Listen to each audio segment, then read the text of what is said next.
This is Aussie Mac Zone. We'll cover everything Apple, including Macs, iPhones, iPads, and more. All this from an Aussie perspective. Sit back, relax, insert yourself into the zone. The Aussie Mac Zone. Hi everybody, welcome to show 216, Aussie Mac Zone. Again, we're off to a great night, I can tell. Plenty of stories going around for a change, even though it is like Thanksgiving in America. I think it's just around now. So, well, you know what Thanksgiving means, Michael? Go on. Sorry, I'm jumping straight in here, mate. Yeah, go for it. Hello, everybody, by the way. Thanksgiving means Black Friday. Oh, that's right. Yes, yeah. Money to throw around. Well, try and save a bob or two. Anyway, back to your intro. I'll shut up for a minute. And then that's Garth, our hero. Remember how nice he is? I've got Zahn here pushing the buttons again for us. So how are you, Garth? I was waiting for Zahn to say something there, and he didn't. He just stayed quiet. I'm good, sorry, Michael. Guys. How are you? Hey, Zahn.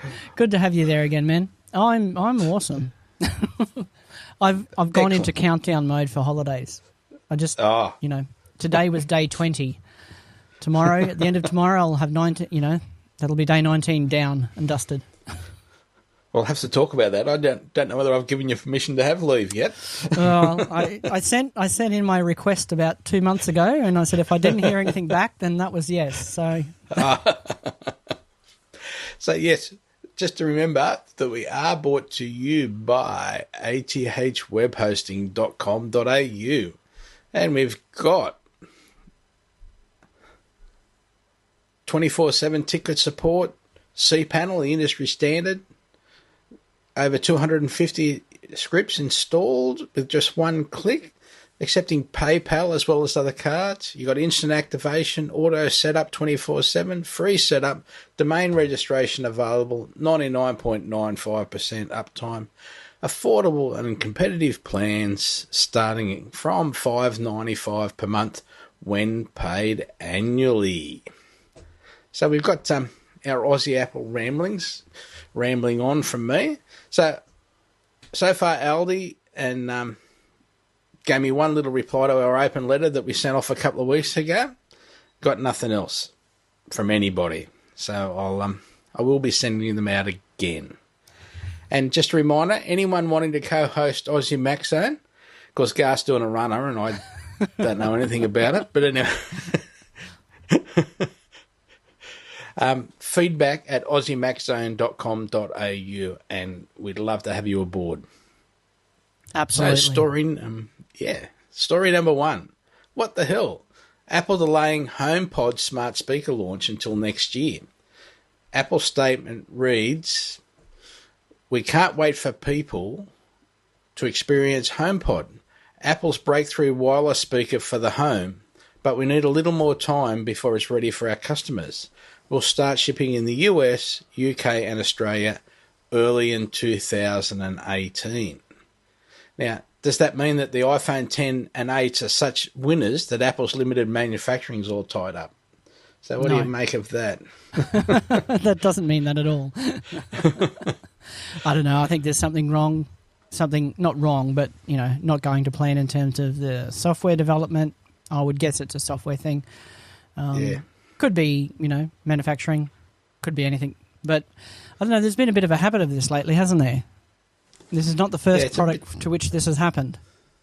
It's a big slip. And I like it. Right, you go. Yeah, and it gets it out of that, Christmas buying period, doesn't it? I know. For people. So that's a big slip. Yeah. And this weekend as well, this whole, upcoming Black Friday weekend where people are already out there ready to spend their money. And I like the way they said they couldn't wait to show us, but they surely can make us wait for us to see it. Did they say who they were going with, like the speaker manufacturer or anything like that? Is it all Apple or inside Apple, or are they working with somebody like Bose or? No, it's all inside Apple, but they do have one manufacturer from memory. Yeah. But it wasn't a speaker mob, no. It won't be anything. I doubt it'll be anything to do with the 10 and 8 production. It'll be completely separate to that. There'll be some other spanner in the works, so to speak. You would expect. Yeah, so that's a bit disappointing. Yeah, well, that won't be under my Christmas tree this year, will it? Doesn't sound like it. No. Unless we can delay Christmas. Well, we pretty much are. Right? We will be delaying Christmas because we won't be in the country, and Santa won't know where to go. So I can tell you where to go. No, sorry. So iOS 11.2 released. Mm-hmm. So now iPhone 8, the 8 Plus, and the 10 phones will charge at 7.5 watts, up from 5, using the Qi wireless charging. But of course, your charger has to have 7.5 watts capable. Some are not, so be mindful when you're shopping. You've got a spare, right? Well, yeah, exactly.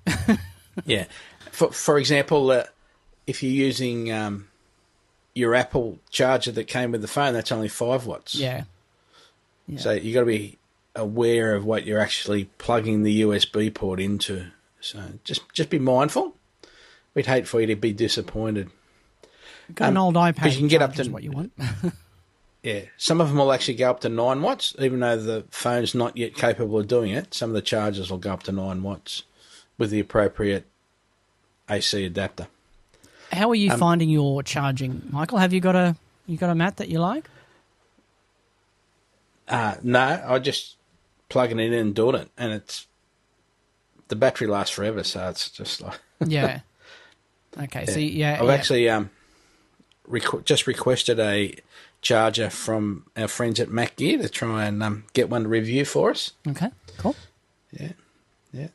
Now 11.2 has also fixed the iPhone not working due to severe cold temperature drop, which we talked about and joked about.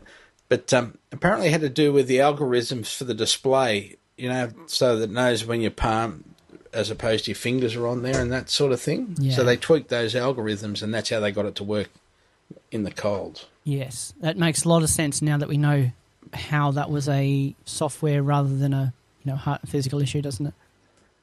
Yeah. And they worked it out pretty quick, so congratulations to the boys or ladies or whoever they were. The team. Exactly. Congratulations to the team. Now, something I noticed the other day driving along with my iPhone 10, Apple Maps is now advising me in words to use the right turn lane. If there's a exit to the left or an exit to the right, it's saying use that particular lane as opposed to just turn right at the next street sort of thing. So I'm not sure when it started, but because I hadn't heard it on my previous phone. But okay, yeah, so that's different behaviour from before. Yeah. Yes. Just another little thing. The biggest complaint I've had so far from everybody about Apple Maps is it doesn't tell you what the actual speed limit is wherever you're driving. It doesn't put that little 80 up in the corner or 110 or whatever. So yeah, I wonder if that's let's avoid speed, let's avoid litigation. Well, the map told me it was 110 zone, officer. Yeah. So today's the 20th, but back on I've got a couple of little history stories here. So November the 16th, this week in Apple history, Steve Jobs secures the Macintosh name. So I didn't know actually this story to it, but in 1982, intent on calling Apple's upcoming personal computer Macintosh with the MAC, Steve Jobs pens an impassioned plea to audio company Macintosh, MC, so it's Macintosh Laboratory, asking permission to use the name. You probably know how the resulting discussions ultimately turned out. The Macintosh. So before the iPhone, the Macintosh was Apple's most iconic product name. The only problem, back in the 80s, Apple didn't actually own the name. It belonged to a high-end audio equipment maker, Macintosh, MC. Originally, Apple planned to spell the Macintosh, MAC, as Macintosh, MCINTOSH, since the name was a reference to project creator Jeff Ruskin's favourite cultivator of apple. Ruskin chose to name the project after a fruit because he thought giving computers female names was sexist. What computers had female names back in those days? Well, that's what I wanted to know. Like, okay, well, that takes out the category of female names, but there's a lot of other categories of names that you could use other than fruit. Admittedly, it's probably the name in the back room as opposed to the name they were selling it. But however, knowledge of the possible trademark conflict with Macintosh caused him to change the spelling to MACINTOSH. Raskin's vision for the Mac differed greatly from Jobs right from the start. Raskin wanted to build a computer that was affordable to everyone, and Jobs wanted a computer that would be the best in its category regardless of price, like everything else they still make. Yes. The two opposing goals had been on a collision course since 1979, but the one thing Jobs and Raskin could agree on, the name, looked like something neither man was capable of getting. Procuring the Macintosh name without a C wasn't a case of Apple just throwing some money at a much smaller company to buy its intellectual property. At the time, Apple was a much smaller company than it is today, and Macintosh Labs was a known entity to many customers. Steve Jobs strikes a deal with the Macintosh Laboratory. Apple bought the name Macintosh from a maker of high-end audio equipment. Macintosh Laboratory produced handcrafted audio gear from its office in New York. The company was best known for its hi-fi systems, black glass front panels, a high-power, low-distortion amp, and an iconic logo. In his letter, Jobs himself, a noted audiophile, wrote to Macintosh President Gordon Gow saying, "We have become very attracted to the name Macintosh, much like one's own child. Our product has developed a very definite personality." But had Gow not gone for Jobs' respectable overture, a backup plan by Apple may have seen the computer renamed Mac, standing for Mouse-Activated Computer. Some people joked it actually stood for meaningless acronym computer. Fortunately, Gow proved willing to talk. Macintosh eventually granted Apple the rights to use the name Macintosh with an A after a cash settlement. The price reportedly fell between $100,000 and significantly higher. And Apple eventually released the Macintosh computer in 1984. The branding continues today, albeit in the shortened MAC form for iMac, MacBook, and Mac OS. So there we go. What if the guy's favourite cultivar of apple had been Granny Smith? There we go. Big Granny. Oh, no, that's sexist. Yeah, it would have been sexist. Yeah. So, something different. What if instead of, Apple, he decided to know that it was like a moth or a frog or a toad or something? Or bananas. We could have, had the Cavendish. We might be using a Macintosh, we might be using a Cavendish. Well, we had that copycat company that was orange around for a little while. Okay. Funnily enough, on Grand Theft Auto, they have the iFruit. So it's just, the friend's called the fruit. The fruit, yeah. Or the iFruit or something like that, It's, very good. Being a take on Apple. Yeah. Another this one's a lot quicker, but it's another This Week in Apple History. November 18, Apple introduces its biggest iMac G4 yet. So this was the white half soccer ball with the arm moving up and down for the display. The introduction makes an already superb Mac even better. Somehow, though, the additional screen and real estate makes the new iMac weigh twice as much as a 17-inch model. The iMac G4 first shipped in early 2002, making the 20-inch a relatively late addition to the product line. Apple discontinued the G4 line the following August. Because of this, the main difference with the 20-inch model was the screen size rather than fundamental hardware changes.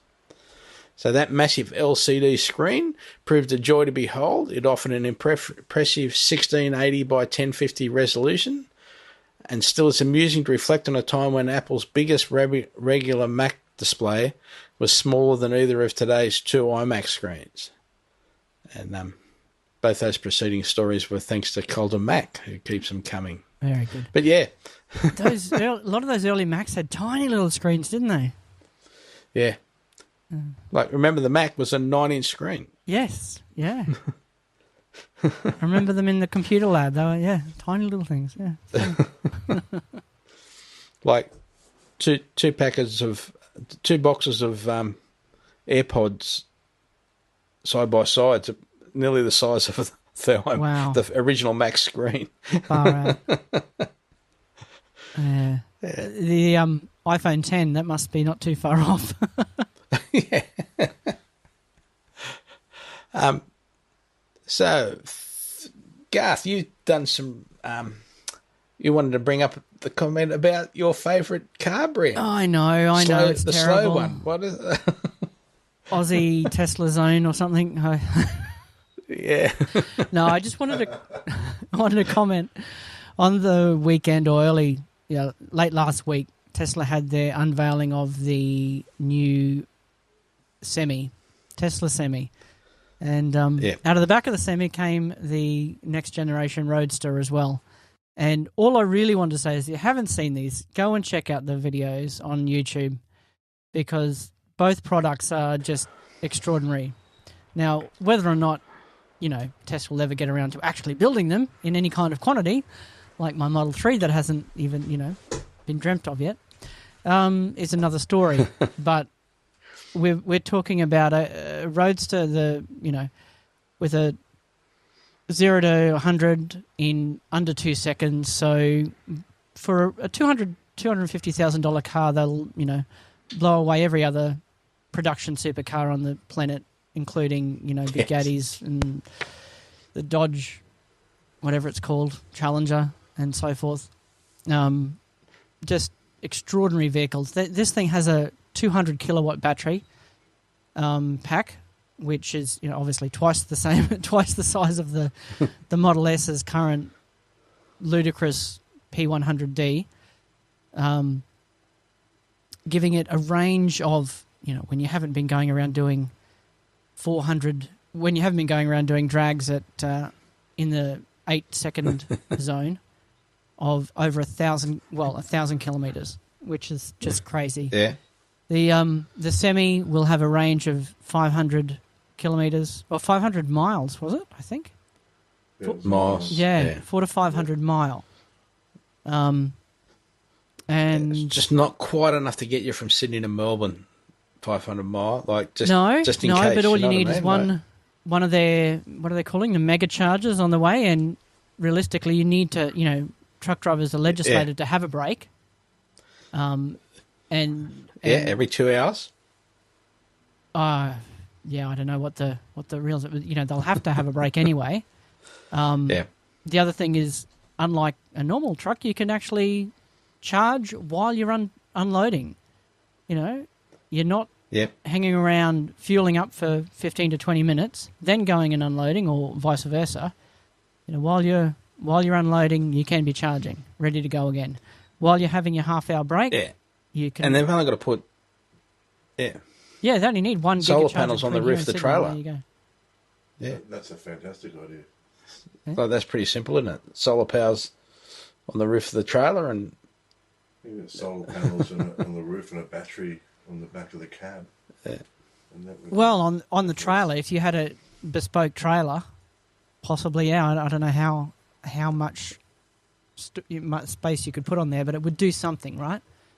They're guaranteeing in the US at least 7-cent kilowatt charging for the energy. The giga or mega chargers, what are they called? I can't remember what they're calling these truck specific ones, but they will be solar powered and at a fixed rate for the energy. So it's kind of sorry. Yeah, go. So they're boasting, was it 1.9 seconds, so 0 to 100 in kilometres for us Aussies, 1.9 seconds. 1.9 seconds. As the base model of that car.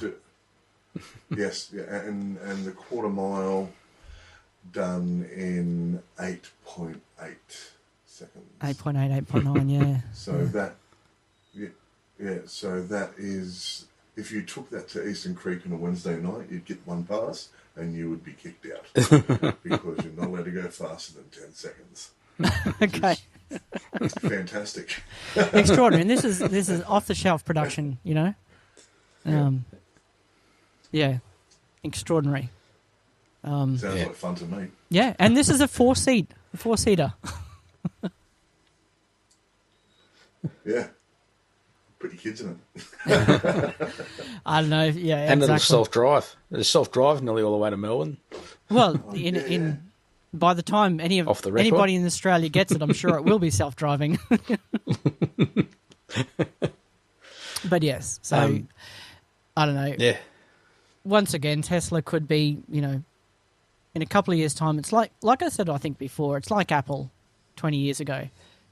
Could have gone either way into complete obscurity and run out of money and collapse, or could be the biggest company in the world. And yeah, so give us 10 years and we'll look back and see which Jeffries one. has one. Hey? Yeah. Do you know who Jim Jeffries is? No. No? So Jim Jeffries is a comedian. Okay. He's an Australian comedian, but he's based in California now, I think. And he owns a Tesla. And he was on a sort of a longish drive, and it was self-driving. And it's saying, it gives you a warning, okay, you need to put your hands on the steering wheel now, otherwise we're going to shut you down. And he thought, no, I'm going to wait and see what happens. And it gives him another warning, you know, you need to put your hands on the steering wheel now, or we're going to shut down. He's like, no, yeah. And he's saying, no, this is in his podcast the other day. He's saying, well, you know, I'm not going to do it. And so he waited until the car, you know, was like, hey, you know, really going off. And he finally put his hands on the steering wheel.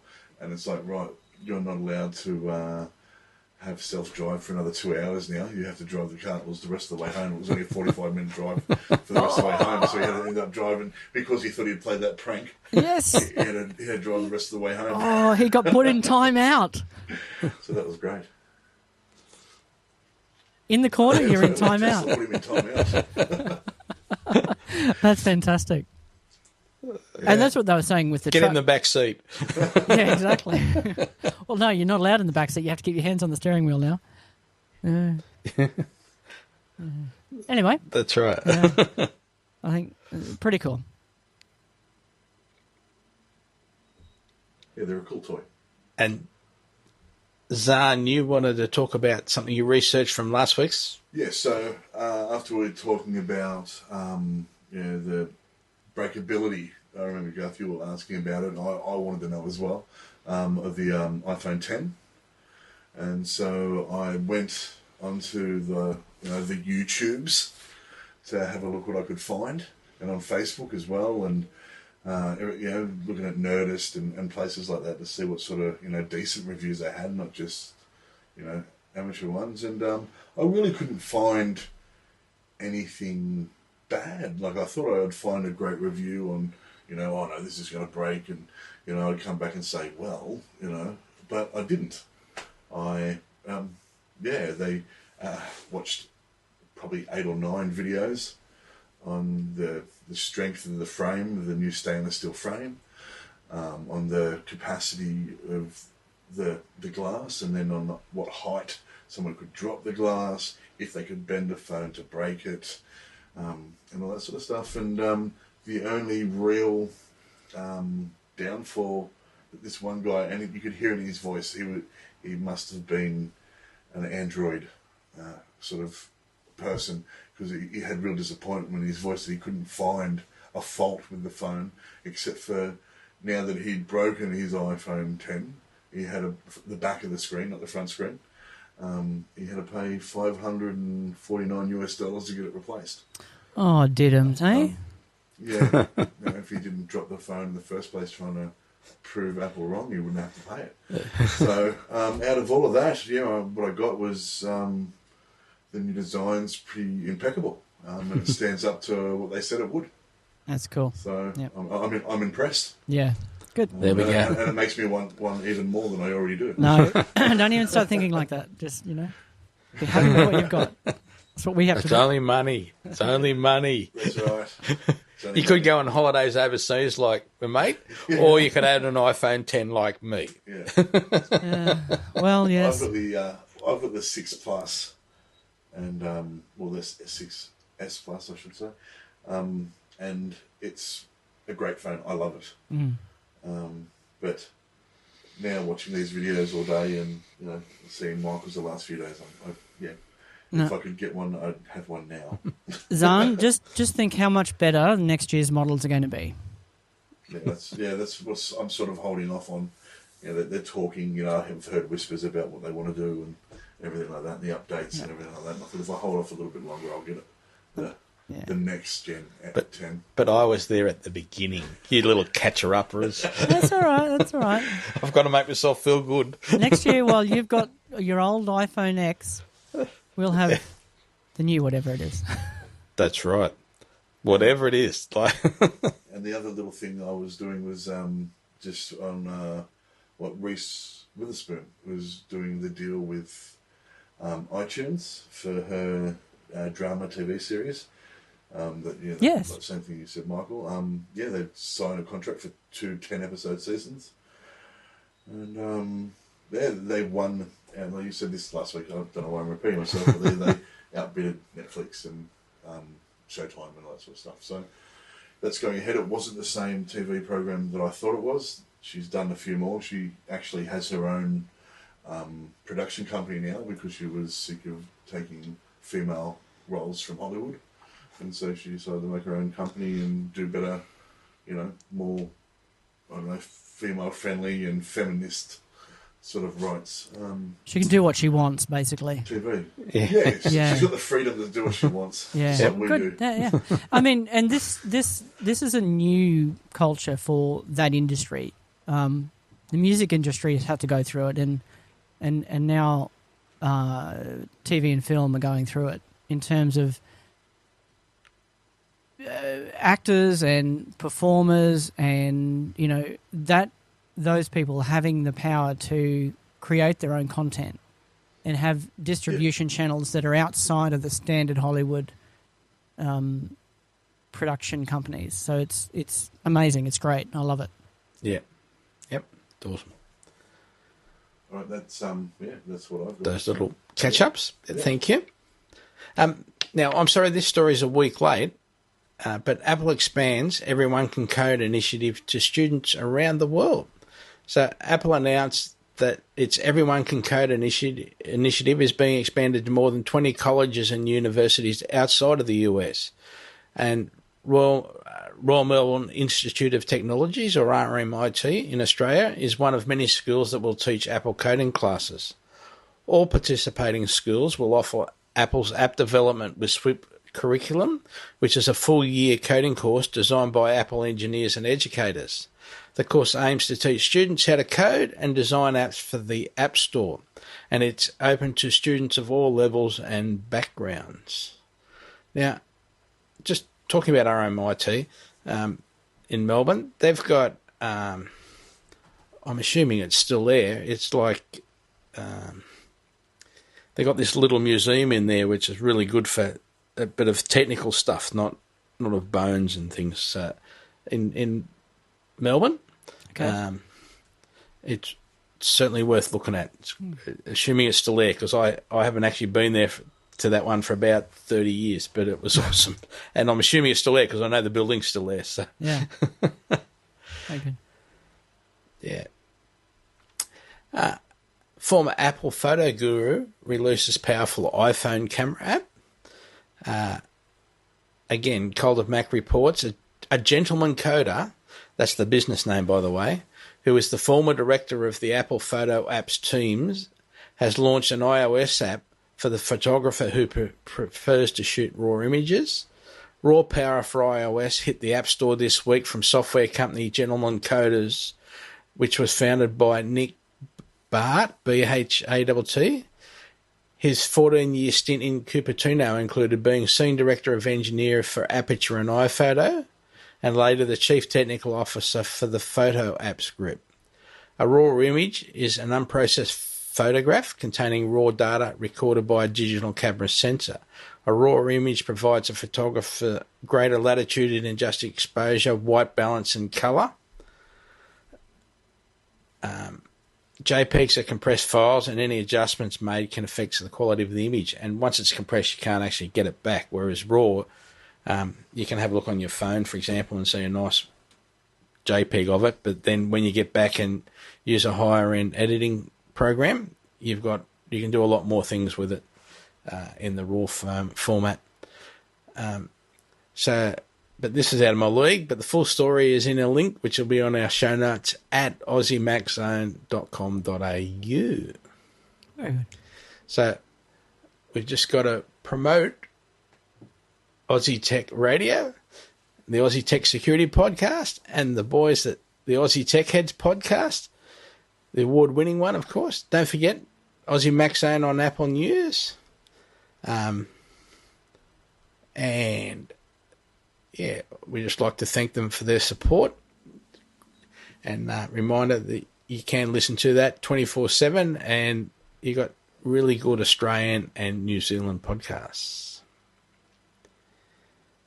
Now, here's an interesting one, and I've got another one to go with it too. So, an Apple Watch, so the Series 3 watch, the newest one, helps save kite surfer in shark-infested waters.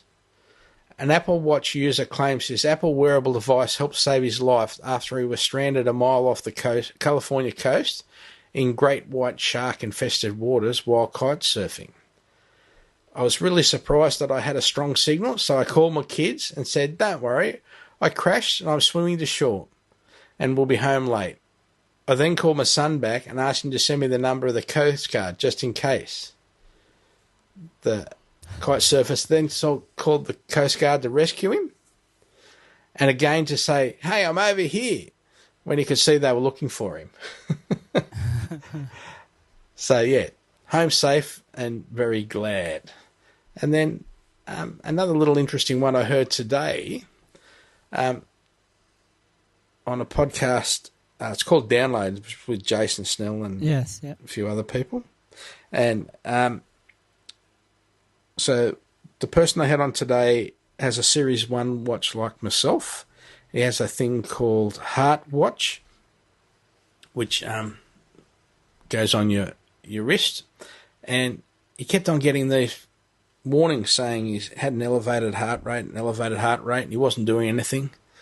So he went to the doctor. And he's actually got this condition where he gets very anxious. And the doctor said, "Oh, no, you're probably just having an anxiety attack."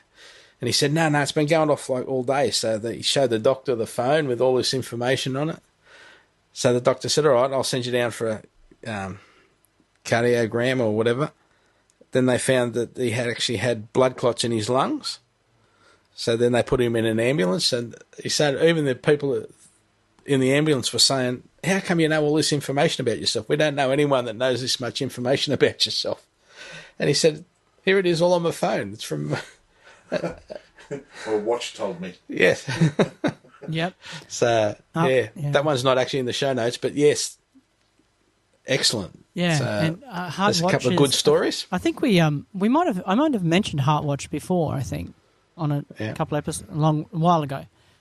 Great little app that will also give you a watch complication, I think, from memory. Yeah. But, you get little notifications. You can set it to notify you if your heart rate goes over a given number. It's very good. And just remember that the newer watches actually do that automatically for you now. Mm. So as Jason said, he was actually at one of his football games or basketball game. Can't remember now, but baseball game. Yeah, he got very, very excited, and his phone said, "Hey, you've got an elevated heart rate. Just be aware." I know. We just scored. Yeah. So. While we're mentioning apps, Michael, I'll just interrupt you there quickly. And, please. Mention that this has been out for a little while now, but Twitterific for the Mac. Really, really nice Twitter client. if you are on Mac. Obviously, it's a great client on iOS that's been there for quite a long time. I think up to Twitterific 5 now. Every now and then they'll introduce a new version of the app so that people can financially support them by buying the newer version. Yep. But they've only just recently, after a crowdfunding campaign, released Twitterific for the Mac, and it's fantastic. I'd highly recommend it. And a guy I know, a friend of mine, has done the sounds for it. So if you do happen to have Twitterific for the Mac and you get the little ticks and clinks, and he's done the sound design for it. So yeah, excellent. So what's it do? So what's it just for notifications or? No, well, it's a full on Twitter client for the Mac. Okay, cool. Yeah, like another good one is Urifuku, Night Owl, as it's sometimes known. It's the one I've always used up until now, and obviously Twitter have recently upgraded their own, official Twitter app for the Mac. But yeah, Twitterific is on OS X now as well. Okay, excellent. Thank you. Now, I've got a little weird thing with my iPhone X. So when I take photos, they come up with weird numbers for the photo. Okay. So, for example, if I take two photos a couple of seconds apart, like I take a photo of this document and then a photo of this document, or a photo of this bent laptop and this broken screen, you'd normally get the number like 1, 2, 3, 4 and 1, 2, 3, 5, for example. But now I'm getting 2, 4, 7, 8 and 9, 3, 8, 2 or something. And so I don't know whether it's just going through and filling up the numbers that are missing in my list of photos, or I don't know where it's getting. Got no idea where it's picking these numbers from. That's kind of weird, isn't it? So, and I haven't seen it reported anywhere else, but it's just picking what appear to be random numbers. But are they always getting bigger? They're only on my phone for a minute. Because they're too random. Yeah. Because there might be like 2, 3, 5, 6 and 9, 8, 4, 7. Yeah. Like they're that far apart. Interesting. So, yeah, I've got no idea how it's working that out. So, unless it's just ones where I've taken a picture and then thrown it away, and then taken a picture and thrown it away, and it's filling up the numbers in between. I don't know. So I've just got 2 how-tos, but have we got anything else Nope. that we can not? No, so my little how-tos of this one is how to stop the little ones changing the apps. So if you give them, you got your iPad or your iPhone and you only want them to watch kids' YouTube and nothing else, so you go into accessibility and it's guided access. So you enter settings, tap general, choose accessibility, scroll to guided access and slide on. You now tap passcode and enter a code, not necessarily the same one as your phone, so that they don't know what it is. You exit settings and open the app, say YouTube for Kids. You triple click the home button. You circle any areas of the screen to make it inaccessible. And lastly, tap start at the top. And this is also good for stopping others accidentally changing apps. If you use an iPad as an ordering system at a restaurant, for example. Exactly, yeah. You can just set it up so that that's the only app that's available. Simple as that. So that's one thing that's good. Very cool. Which I'll be using when I get home. Yeah. Now I don't think your wife will appreciate that. Yeah. We can lock it on Facebook so she can only watch you. Can't hear you, but can watch you. That's right. Now, the Compass app has a spirit level. So you just swipe to the right, and it's great for just hanging pictures, for example. So, yeah, very, very simple. But rarely, but sometimes, your iDevice will slow down. So you try this. Unlock your device, hold the power button, the top or side, depends on model, till slide to power off appears. Now hold down the home button for about 5 seconds until the home screen reappears. And done. You should now have a noticeably quicker device. I think that kills all background apps, doesn't it? It empties the RAM, clears all the RAM. Okay. Yeah. So app launch might not be as quick, but app interaction should be. Yeah. Yes. Yeah. Another. I'm not quite sure how to do it on an iPhone 10 yet. I haven't researched that. Well, you've got that freaking honking 10, well, whatever it is, A11 in there. So yeah. Another little trick is if you think that, and I actually have seen it. So if you think that you've got a frozen app on your phone because there's no home button to click to actually do it, and remembering that the apps, this is only new, so some of them might be still catching up with gestures and things on this particular phone. You can just say, "Hey Siri, open another app that you know is open," and it'll actually take you to that one, and it'll all start working again. And then if you go back and you find out that one's locked again, well, you know there's an issue and you have to wait for an update for that particular app that's locking your phone. But you just say, "Hey Siri, take me to settings," or "Hey Siri, take me to Facebook," or something else that you know is open, and it works. It's I saw that. It's sort of a hack, isn't it? Really, it's not a. Yeah. It's a strange. Well, you don't have a home button, so you can't double tap it like you used to. It's a handy way to get around that issue. Yeah. Yeah. But, and I think though it highlights the concern about removing physical interaction with a home button. Yeah. The double tap is good. I like the double tap. I use it a lot. For the up switcher? So, that, and, I only just found out about, swapping, like being able to hold one app and not letting my boys get into it so they can only watch YouTube Kids. And so when I get my phone back from my son, he will have opened 16 other apps. Yes. So I've got to double tap and get rid of everything, And so I like the double tap option. So, you've still got that, right? You swipe up and you hold and you go into the app switcher and you can clear stuff out. But if an app is unresponsive, there's no hardware. Like, you need to still use Siri, in this case, to get the phone back in a form, back in a state where you can then manipulate and close apps. And, if you've got an app that's crashed, what if you've got Siri? What if Siri's not responsive? If you don't have a cell connection at the time, whatever.